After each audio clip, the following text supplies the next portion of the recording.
Yeah.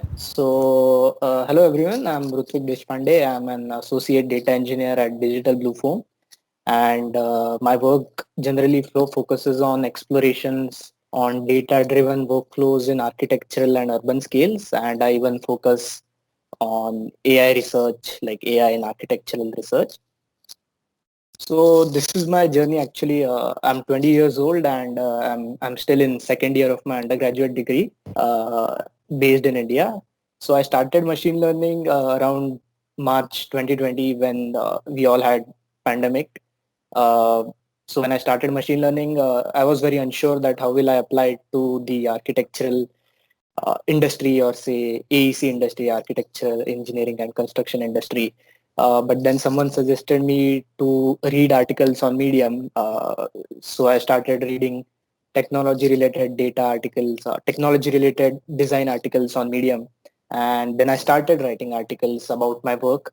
And one of my articles, which was focused on, I created an application which found the ideal location for a restaurant design.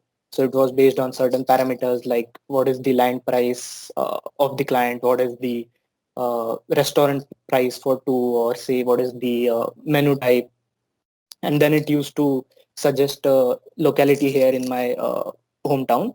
So this article was read by CEO of Digital Blue Foam, and that's how I started as a research and development intern. And last month actually, I even co-led a technical workshop at Cadria, and now I'm a full-time associate data engineer at Digital Blue Foam. So the motive of telling you my journey is that 15 months back, I did not know anything, like absolutely nothing. I just knew one software related to architectural design, which was AutoCAD.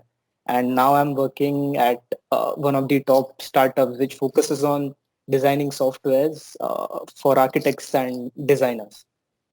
So this is my journey for last 15 months. I've been part of a lot of machine learning and deep learning talks and sessions conducted by various prestigious institutions. Okay, so let's focus on our topic. So Digital Blue Foam is actually a Singapore-based software startup started by architects who wanted to make sustainable future accessible to everyone. So we have created a AI-based, AI-assisted, web-based collaborative design platform which unites designers, softwares, and the data to create carbon negative building designs, constructions, and operations.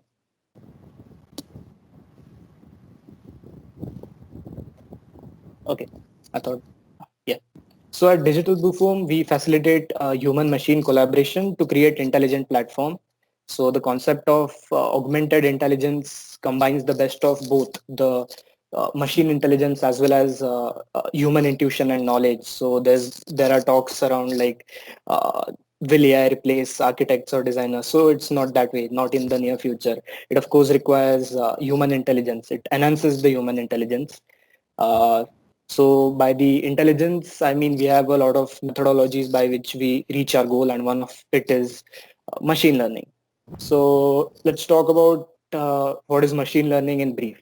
So machine learning is actually a subset of artificial intelligence, and artificial intelligence, to put in simple terms, uh, is a process where the machine tries to mimic the human behavior. That's all, to keep it in simple terms.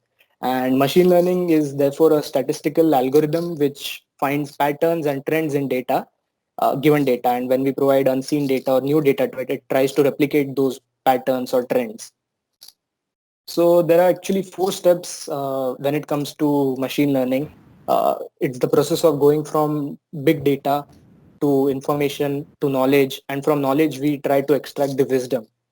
We want to suggest some changes, suggest some actions to the stakeholders so that they can act upon it.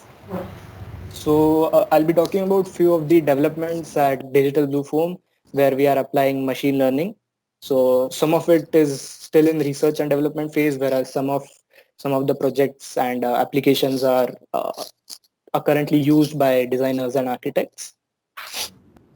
So we use the unstructured contextual data, which can be uh, taken from, say, urban data, GIS data, climatic data, and of course the project data, because a designer generates a lot of data in their day-to-day life. Say it is a BIM data or client brief. We process them into a meaningful knowledge that can be used to improve the quality and sustainability of design. So I'll be talking about three applications which we have developed at DBF, and to break it down into three simple steps. Machine learning is just like you give input data to an algorithm. So algorithm is a set of statistics performing some computation to give you output. To put in simple terms, of course, I'll explain each and every algorithm in short so that you understand what's happening and it's not black box. So for the first two projects, we used the OpenStreetMaps data. Being a global company, we wanted to focus more on the globally available data. The algorithms were CGANs, which is image-based generative approach, and random forest approach. Random forest is a classification machine learning algorithms. So you give it some data, it tries to find patterns, and the output is generally categories. So if you see for this random forest, the output is building program. So by building program, I mean the categories of building types like residential, commercial, educational. And the third application is where we are trying to uh, produce some kind of usability, and for that the input data we are using is grasshopper. So the data is generated from the environmental simulations from ladybug grasshopper, and then we are using some sort of complex algorithms such as neural network regression. So we'll start. Yeah. And this is the overall diagram where our main motto, the main output, as I said, the wisdom for stakeholders is the concept design. And we are just suggesting a primitive sort of like best performance models to the clients or to the users. And from that, it's their choice whether they can take it further uh, to some external processes. They can model, they can change, they can alter it, or they can even use it as a final design. The first one, as I talked, is generating footprints based on the contextual data. For this, we used a pixelated black and white set of images of neighboring building footprints, streets in the vicinity, and the site lots. This was taken from OpenStreetMaps of city of Zurich, and the algorithm which we used was conditional generative adversarial networks. So it sounds a little bit complex, but to put it in a simple language, we are giving some sort of images. So the input images we given are neighborhood footprints, the streets, as well as the site lots. And what it should detect, what it should generate is the building footprint. So this could solve problems of tight urban context, or the designers could have a variety of choices, and also improve the site specificity of a generated design. So the data processing, filtering, as well as training was done in Python programming language. I think some of you might be familiar with it. And we generate footprints, we evaluate it. So the evaluation is based on how the designs are generated. Like we compare the areas of the predicted versus the real. We compare the orientation, because orientation is quite important in the building footprints. And if we are not satisfied, we again try to filter it. So the data was filtered according to various categories. Like we segregated the data according to the shape of the footprint, like four-sided or five-sided, or a courtyard building. Then we segregated it based on the building program, whether it's a residential footprint or a commercial. Then we again went into details and segregated it based on different architects' approach and cities. Like Zurich's building will have a different footprint than a building located in Manhattan of New York. And then we again train the model. So this is a cyclic process where you train, you generate, you evaluate, and then you again filter data. So this is what I was talking about. The input has three images and one output image, which is the footprints. So in the next slide, I'll show you. This is a kind of technical diagram of what the algorithm is about, the CGANs, conditional generative adversarial networks. So it has two main components, a generator and discriminator. So we give the set of input images to the generator, and the generator generates fake images. When it generates fake images, the discriminator classifies them, like it learns to classify them into fake as well as real. And so the initial iterations, the discriminator easily classifies the images as generated fake images. But as we increase the iteration, as we increase the time of training, it will slowly get confused, and there will be a point where it will not be able to differentiate between a generated fake image and a real image. So that's when we get the new generated image, and that's how GANs work. So these are some of the results from our initial iterations. Uh, the city we focused here was the city of Zurich. So Zurich's OpenStreetMap data did not have site lots. So this can also be an issue where even the globally available data can be varying across different cities or different countries. So we eliminated the site plot and we just took two inputs, the neighborhood and the street context. And even after that, we were able to get some good results. Like you can see, the orientation is quite correct. Just the thing here which was getting wrong was the edges were not smooth. It was some kind of blobby because it did not have site plots. So whenever given an input image, it was trying to fit the predicted footprint in the center of the image. So we solved that problem by going into some detail.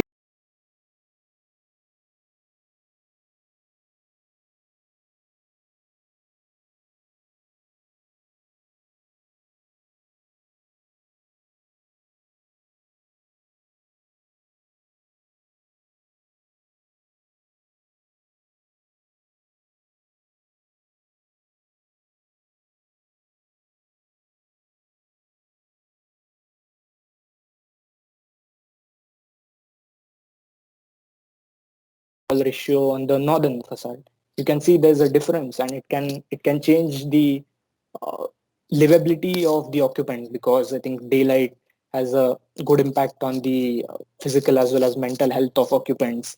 It saves the artificial lighting costs and is a sustainable approach. So it's like even changing a single parameter can have a good impact on your design. But most of the time, the designers or architects do not know what should be changed. So that's where the wisdom comes into play.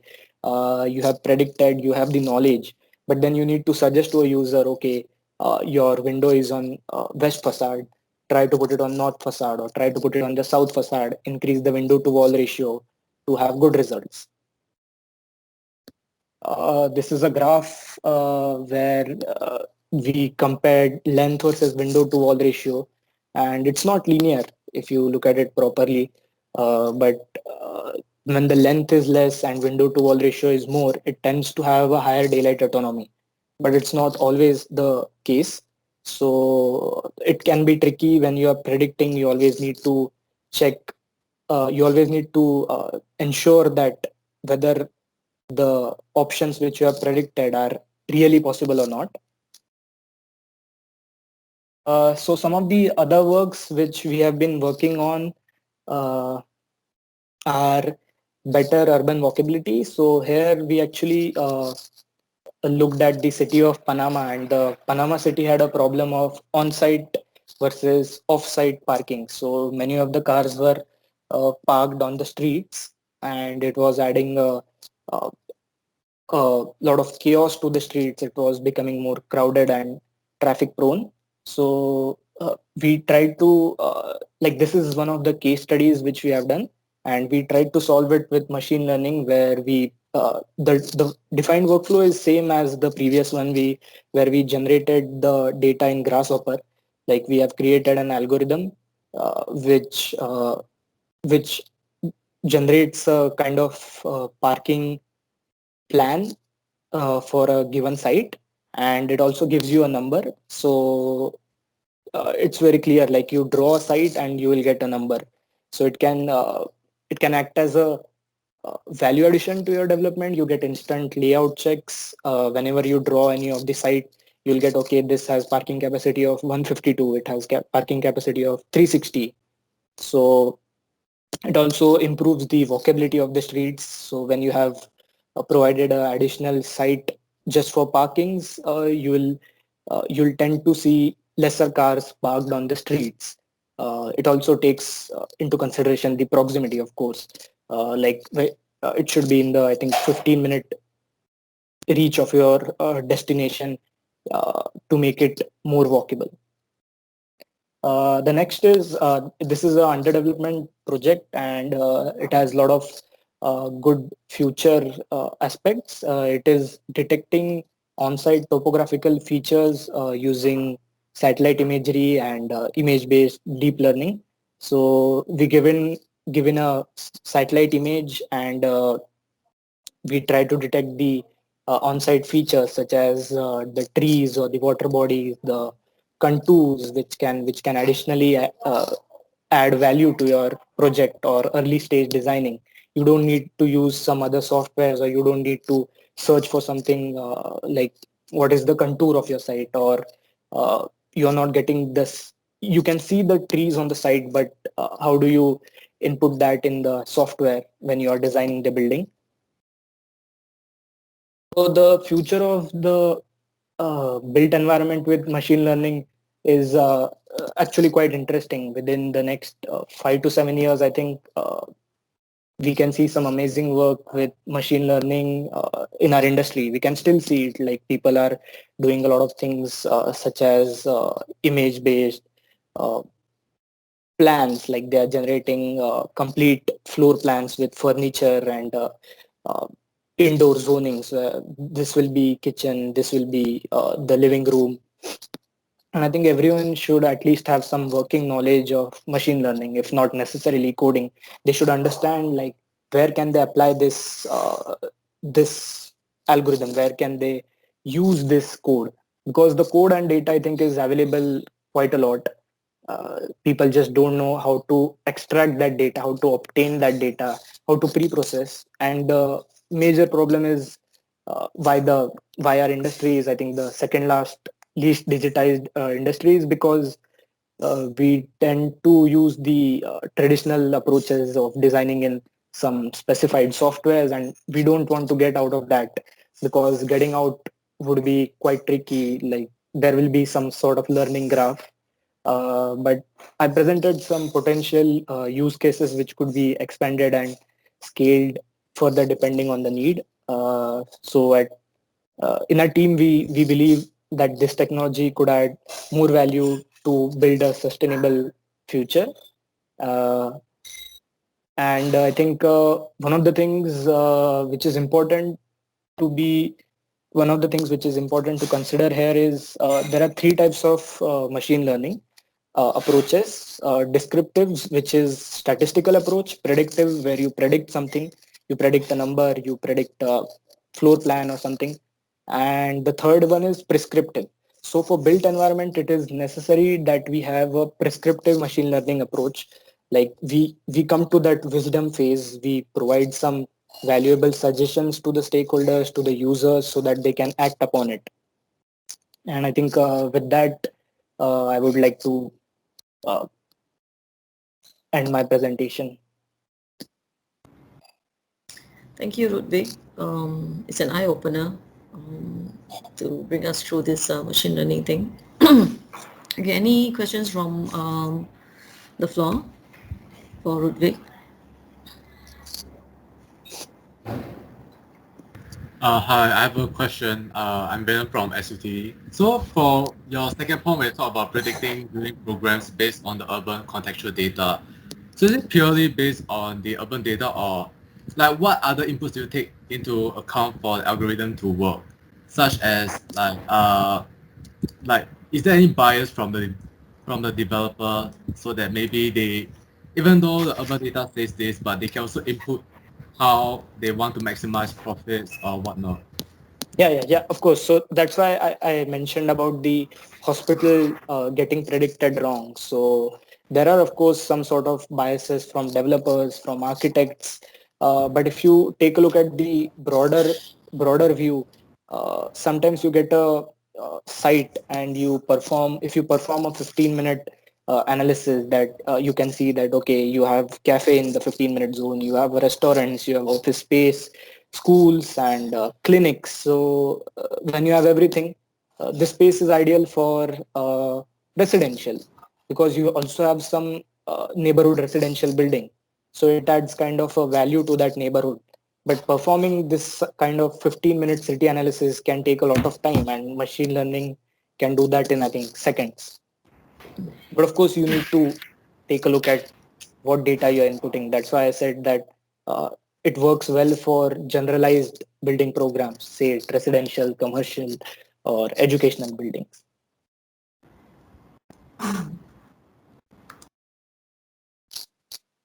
Hi, sorry. I'm Sean from NTU. I would like to ask, based on your input data, is it necessary that we use Grasshopper software, or is there other softwares we can input into this system for us to use the software?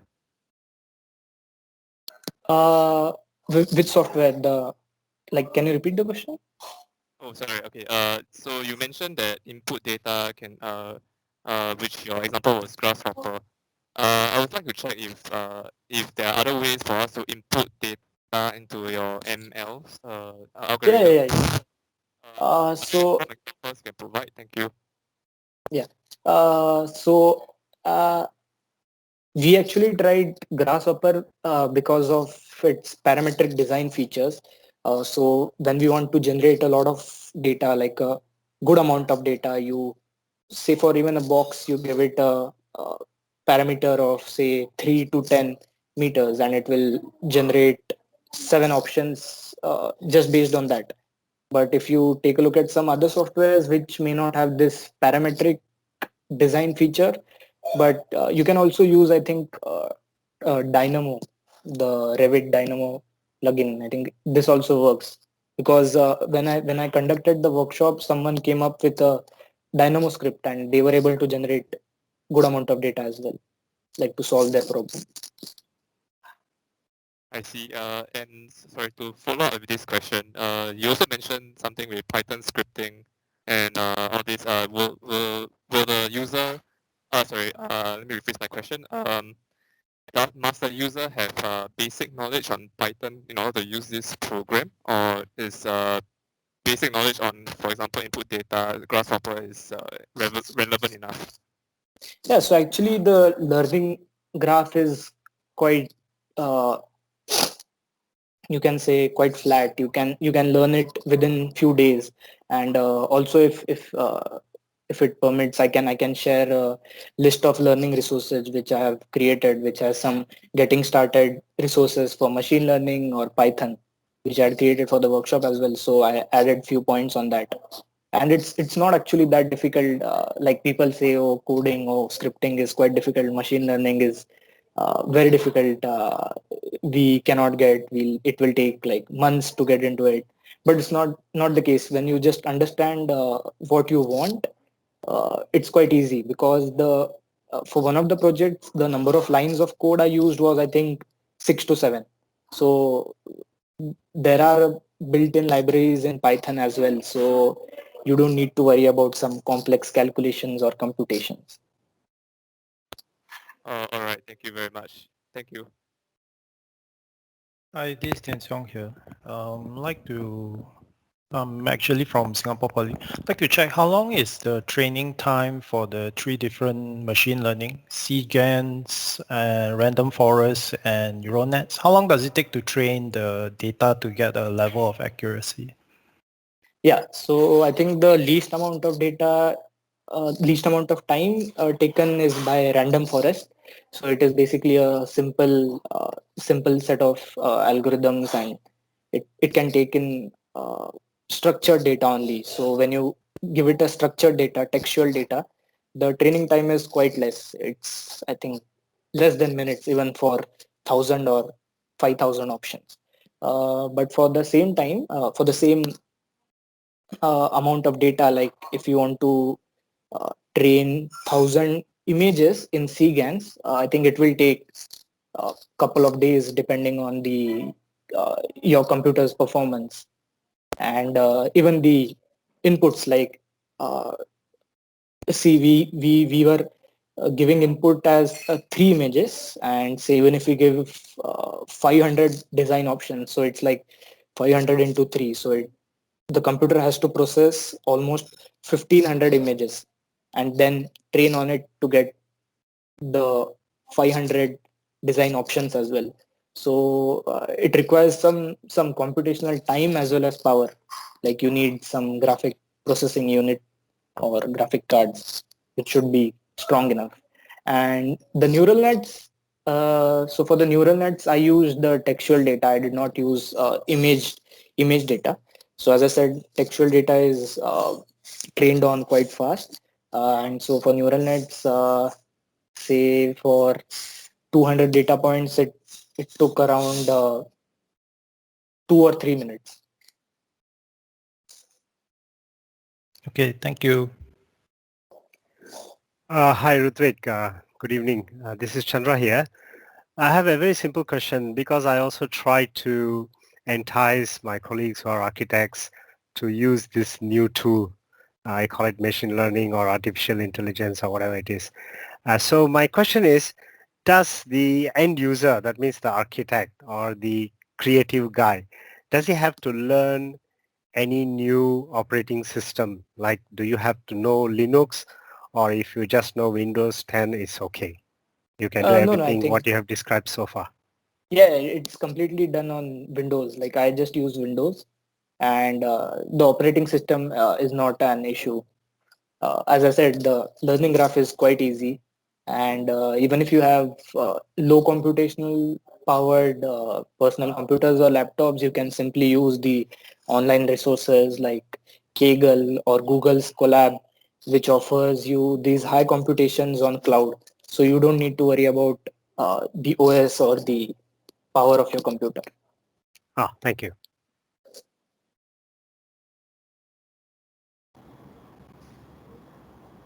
Okay, how can they reach you for more, well, if they have any further questions for you, Rutvik? Would there be any email addresses or Yeah, I any think links? Yeah.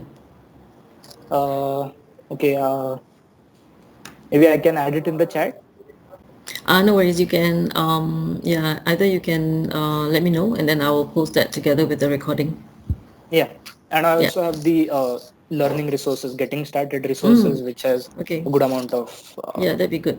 examples. Yeah. All right, that'd be good. Okay, so I guess there'll be no other further questions now. Okay, thank you, Rutvik, for your time. Sorry we overran. For the rest, thank you for attending this first webinar. We have also other webinar series along the way. Do keep a lookout for the postings. That will be, I think, sometime next week, if I'm not wrong. Yeah. So, okay, thank you, Alessandro and Rutvik, and thank you everyone for attending. So, do keep a lookout for the YouTube link for this recording. Thank you. Have a good evening, everyone. Thank you. Bye-bye. Thank you. Bye-bye. Bye. Yeah. Bye. Thank you. Thank you. Thank you.